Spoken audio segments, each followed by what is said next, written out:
सूरज ढल रहा था। आकाश के लाल गुलाबी रंग में मिलते हुए खेतों पर हल्की हल्की ठंडक छाने लगी थी। गांव के कच्चे रास्ते पर बैलगाड़ियों की चरमराहट और बच्चों की किलकारियां गूंज रही थीं। इसी गांव में रहता था माधव, एक साधारण सा किसान जिसकी पहचान उसकी ईमानदारी, नेकदिली और मेहनत थी। माधव का परिवार बड़ा था। उसकी पत्नी कमला, बूढ़ी माँ, 2 छोटे बच्चे और एक छोटी बहन। जमीन बस 3 बीघा थी जो मुश्किल से पूरे परिवार का पेट पाल पाती थी। फिर भी माधव ने कभी किसी के आगे हाथ नहीं फैलाया। वह हमेशा कहता, मेहनत से जो मिले वही सच्चा धन होता है। लेकिन इस साल हालात खराब थे। बारिश कम हुई थी जिससे फसल आधी भी नहीं निकली। उधर माधव के सिर पर साहूकार गजानन का कर्ज चढ़ा हुआ था जिसे वह पिछले साल से टालता आ रहा था। गजानन गांव का सबसे अमीर आदमी था, लेकिन उतना ही निर्दयी भी। उसकी नजर हमेशा गरीबों की जमीन और उनके घरों पर रहती थी। एक दिन जब माधव अपने खेत में काम कर रहा था, गजानन अपने गुंडों के साथ वहां आ धमका। उसने कड़वी हंसी हंसते हुए कहा, माधव, बहुत वक्त दे दिया तुझे। अब या तो मेरा कर्ज चुका या अपनी जमीन के कागज दे दे। माधव के चेहरे पर चिंता की लकीरें खींच गईं। वह जानता था कि अगर उसने जमीन खो दी तो उसके परिवार का क्या होगा। उसने हाथ जोड़कर कहा, गजानन जी, बस एक मौका और दे दीजिए। अगली फसल अच्छी होगी तो आपका पूरा कर्ज चुका दूंगा। गजानन हंस पड़ा। फसल अच्छी होगी या नहीं, इसकी गारंटी कौन देगा? अगर तुझे 1 हफ्ते में पैसे नहीं मिले तो तेरा खेत मेरा। गांव के कुछ लोगों ने यह सब देखा, पर कोई भी गजानन के खिलाफ कुछ नहीं कह सकता था। रात को घर में सन्नाटा था। कमला परेशान थी और बच्चे मां के पास दुबके हुए थे। माधव ने सोचा, क्या करूं, कैसे इस संकट से बाहर निकलूं? अगले दिन गांव में मेला लगा था। वहां दूर दूर से लोग आते थे। कई व्यापारी आते थे और तरह तरह की चीजें बिकती थीं। माधव ने सोचा कि शायद उसे कोई काम मिल जाए। वह सुबह सुबह ही मेले की तरफ चल दिया। रास्ते में उसे एक बूढ़ा बाबा मिला जो बहुत थका हुआ लग रहा था। बाबा के पास एक झोला था जिसे वह कसकर पकड़े हुए थे।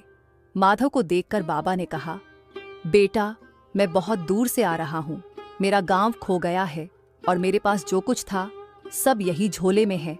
मैं बहुत भूखा हूं। क्या तुम कुछ खाने के लिए दोगे?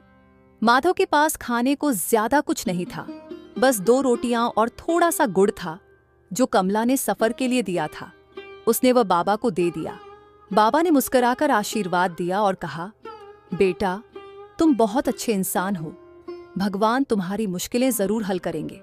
माधव ने यह सुना, पर उसे लगा कि आशीर्वाद से पेट नहीं भरता और ना ही कर्ज उतरता है। वह आगे बढ़ा और मेले में पहुंच गया। वहां उसने देखा कि कई लोग अपने खेतों की चीजें बेच रहे थे, लेकिन उसकी तो खुद फसल खराब हो चुकी थी। वह बेचता क्या? तभी मेले में हलचल मच गई। किसी का पर्स चोरी हो गया था। लोग इधर उधर दौड़ने लगे। कुछ ही देर में भीड़ ने एक आदमी को पकड़ लिया। वह गरीब सा दिखने वाला इंसान था जिसके हाथ में वही पर्स था, लेकिन उसकी आंखों में डर और बेगुनाही की चमक थी। माधव को कुछ अजीब सा लगा तो उसने आगे बढ़कर कहा, रुको, पहले इसकी पूरी बात सुन लो। आदमी रोते हुए बोला, मैंने ये पर्स नहीं चुराया। मुझे ये नीचे पड़ा मिला था। मैं इसे लौटाने ही वाला था, लेकिन इससे पहले ही लोगों ने मुझे पकड़ लिया। माधव ने पर्स खोला और उसमें रखे कागज देखे। उसमें एक पता लिखा था। वह पता गांव के एक पुराने सेठ का था जो बहुत दयालु व्यक्ति माने जाते थे। माधव सेठ के पास गया और पर्स उन्हें दे दिया। सेठ बहुत खुश हुए और बोले, आजकल ईमानदार लोग बहुत कम मिलते हैं। बताओ बेटा, मैं तुम्हारे लिए क्या कर सकता हूं? माधव को लगा कि उसे अपने हालात बताने चाहिए, लेकिन फिर उसे अपनी खुददारी याद आई। वह बोला, मैं कुछ नहीं चाहता सेठ जी, बस अगर कोई मेहनत का काम हो तो बताइए। सेठ प्रभावित हुए। उन्होंने माधव को अपने खेतों की देखभाल का काम दे दिया और कुछ एडवांस पैसे भी दिए। माधव की आंखों में चमक आ गई। उसने तुरंत उन पैसों से गजानन का कर्ज चुका दिया। जब गजानन को पता चला कि माधव ने बिना उसकी शर्तों को माने कर्ज चुका दिया तो उसे बहुत गुस्सा आया। वह सोच रहा था कि माधव की जमीन हड़प कर उसकी कमाई बढ़ा लेगा, लेकिन अब यह संभव नहीं था। कुछ ही महीनों में माधव ने अपनी मेहनत से सेठ के खेतों में अच्छी फसल उगाई। उसकी ईमानदारी और मेहनत देखकर सेठ ने उसे अपनी जमीन का एक टुकड़ा भी दे दिया ताकि वह खुद की भी खेती कर सके। अब माधव की जिंदगी बदलने लगी थी। गांव के लोगों ने देखा कि मेहनत और सच्चाई से इंसान कितनी बड़ी मुश्किलों को हरा सकता है। धीरे धीरे गजानन की बदनामी बढ़ने लगी। लोग समझ चुके थे कि वह सिर्फ अपने फायदे के लिए गरीबों को लूटता था। अगले चुनाव में गांव वालों ने गजानन को हटाकर माधव को नया सरपंच बना दिया। अब गांव में न सिर्फ माधव की इज्जत बढ़ गई थी, बल्कि उसने गांव में शिक्षा और गरीबों की मदद के लिए भी कदम उठाए। उसने एक स्कूल खुलवाया ताकि गांव के बच्चों को अच्छी शिक्षा मिले। धीरे धीरे गांव में बदलाव आने लगा। किसान अब खुद के खेतों पर मेहनत करने लगे। लोगों में आत्मनिर्भरता बढ़ी और सबसे बड़ी बात यह हुई कि गांव से गरीबों का शोषण खत्म हो गया। गजानन, जो कभी गांव का सबसे ताकतवर आदमी था, अब अकेला रह गया था। लोग उससे डरने के बजाय उसे नजरअंदाज करने लगे।